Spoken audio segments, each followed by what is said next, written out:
What a joy to get to work with Mike Clark. What a joy to be a part of his mischief, the mischief that is Little Patuxent Review.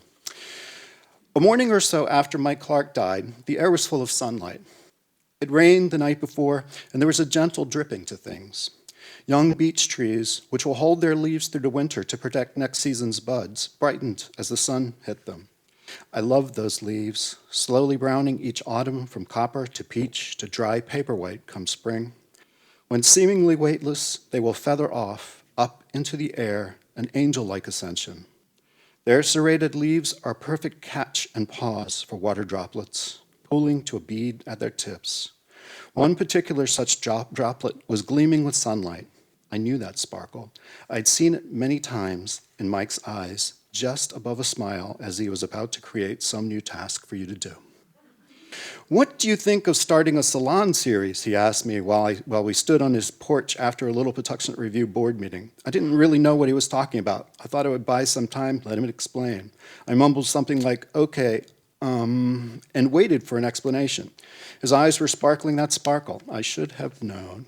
"Good," he said. "You do the first one on haiku. We'll have it at the Art Center next month." And just like that, I had a task. That salon series ran a good handful of years up to the pandemic, sharing a broad curation of speakers with the community.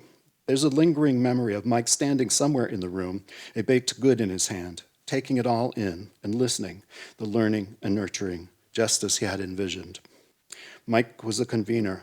Maybe it was a blend of that journalist self that understood things that needed doing and that observer self that recognized the potential doers.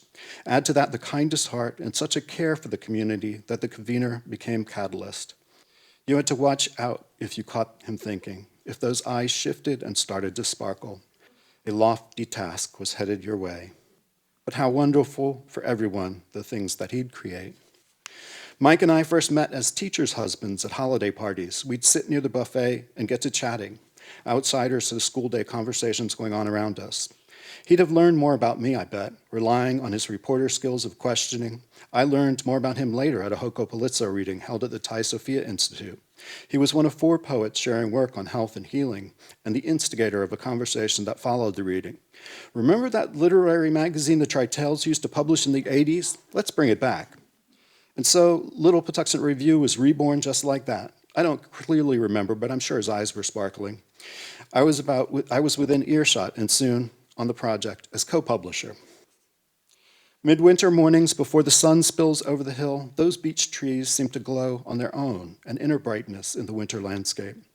I'll keep an eye on them as the sun comes, hoping to glimpse the next sparkle, knowing that I'm about to take on some new and useful task, eager to keep Mike's heart and vision alive as the seasons move along.